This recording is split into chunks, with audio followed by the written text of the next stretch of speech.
Hello. This lecture is specifically recorded for RCBC students during the semester of spring 2020, but all others are welcome to listen. This is the first of a several-part lecture on cancer. I always find this to be a really exciting topic to talk about, in part because sadly many of us, probably all of us, have been impacted by it in our life. And also because we are changing the way we view cancer and treat cancer. And I want to present a mission to you, the students who would normally be in front of me, to be the people, the generation who are going to finally figure this out. Back in the 70s, Richard Nixon said he was declaring a war on cancer and that it would be eradicated in a decade. Obviously, that has not happened, but certainly our understanding has increased dramatically over the last several decades. One of the books that I would highly recommend you read sometime when you have more time to read is The Emperor of All Maladies, which is a comprehensive discussion of cancer written beautifully by Siddhartha Mukherjee. I took an excerpt of his book and I posted it on Blackboard for you. It's about a Persian queen, Atassa is her name, and she had breast cancer in 500 BC. And he not only discusses how they treated her cancer, but he asks you to take a kind of an experimental journey of Atassa throughout history.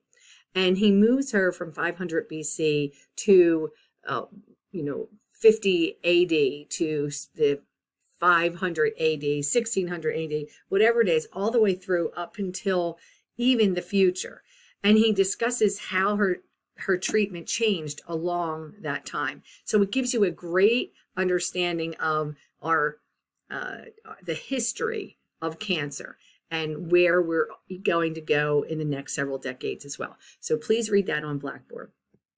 Also on Blackboard, I posted a brief excerpt from 60 Minutes, and it's about a treatment for glioblastoma, brain cancer, that uses a virus actually that people were vaccinated against because it was so harmful, but scientists have been modifying polio so that it will treat cancer instead and not make us sick. It's a really fascinating area. Again, new ways to treat cancer that we didn't think of before, although this one scientist in particular has been working on this for a couple of decades. Now, in this lecture, we're going to talk about what cancer is. In future lectures, we'll talk about all different treatments, how we used to treat, how we used to diagnose, how we diagnose and treat now will be in subsequent lectures. Cancer is a genetic disease. That means that somewhere at the DNA level, there's a mutation or a modification to that DNA that causes cells to grow out of control. It doesn't mean that it's hereditary. We'll talk about that in a little bit as well. Now, genetics can tell us about what diseases we will get, and we've talked about that in class before. But more importantly, I would hope that genetics can tell us how to cure those diseases. And a big underlying theme that you will see within these lectures is our redefinition of cancer. And by redefining, that will allow us to treat it in a different way. So I took this from Chemical and Engineering News, and this is Cancer Redefined. What it shows here is that we have 3 different patients that all have lung cancer. We would have called that lung cancer, and we still do. But if we could look a little bit closer at the cells with the cancerous cells and the DNA within those cells, we might find that there are different mutations in the DNA from one patient to the next.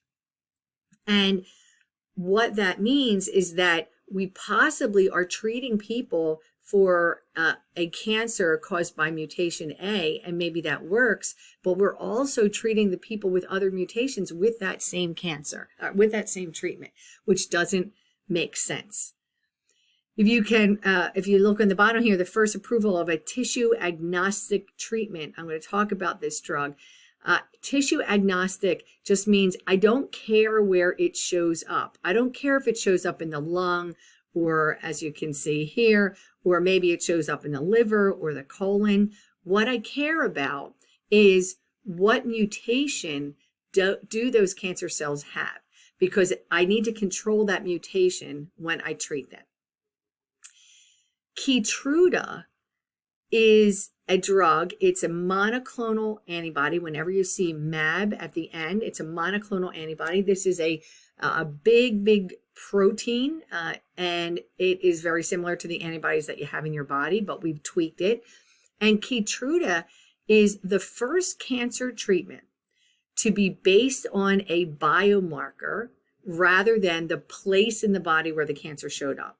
And so when I talk about a biomarker, it could be a protein that's on the cell. We could also be looking at the DNA sequences. And in the past, we would have drugs be approved based on whether they treated lung cancer, whether they treated liver cancer. This is game changing. Keytruda is based on this. So if we take a look at different cells that are in our body, there are proteins on the plasma membrane sticking out of those cells. And very simplistically, a lot of times, cancer cells have a different protein that is showing up on their cell membrane. And so again, I don't care if this is in the liver or if it's in the colon, if they both have that biomarker, and I can in some way drive a medication to that biomarker and kill this particular cell, then it would work no matter where. Tissue agnostic, that refers to. It works anywhere because we're looking at this biomarker, this green protein that's on the outside. And so this is the key. If scientists, if doctors can find out how cancer cells are different from the other cells, and then specifically which biomarker shows up and what medication matches that biomarker, then we can get the right medication into patients a lot quicker and change their chances of survival. Cancer is uncontrolled growth of cells. I said to you in the beginning, most of us have been impacted by cancer in some way or another. 40% of Americans will develop it in the course of their life. And as we used to describe cancer, there are about 200 different types because we have 200 different tissue types in our body, cell types in our body, and therefore we named it based on where it showed up. So as I said, it is uncontrollable cell growth. If you also check out Blackboard, you'll see a great TED Talk by Drew Barry. This is just a snap of that, where this is showing two cells that have just completed mitosis and cytokinesis. These are the chromosomes here. And he talks about mitosis, but of course, we have to really understand mitosis if we want to understand what happens in cancer, because uncontrolled cell growth is uncontrolled mitosis. Of course, there are cells in our body that are mitosing all the time, but we need to find out the ones that are specifically mitosing out of control. Now, if we have cells that are mitosing, but they're doing it in a controlled manner, we have approximately, we'll say 10 billion cells a day, new cells a day that are created through mitosis. I don't want to harm those cells, right? I need those. They're in my stomach lining, they're in my skin, they're in my blood, and I need to understand the difference. Now let's take a look at some normal cell growth. Normal cell growth is based on these two things: anchorage dependence, meaning cells typically like to attach to other cells or a surface or a protein. So when I grow cells in culture, you can see that these cells are going to actually sit down and spread out on this surface of this plate or dish. The second thing is you might note here that they'll continue to grow in a density dependent fashion, meaning that when they cover the surface, they will be inhibited. Their growth will be inhibited. They realize that there are too many cells around them and there's no room for another one, and they stop growing. If in the lab we can do this, you can take some of the cells off. What you'll see is that these cells in this area here will get a signal sent to them inside that, hey, you can mitose because there's some room here. And when you come back the next day or so, you'll see that that gap has been filled. That is how normal cells divide. Cancer doesn't divide that way. Cancer cells will not just fill the bottom surface and touch the surface. They will also start piling up on top of each other.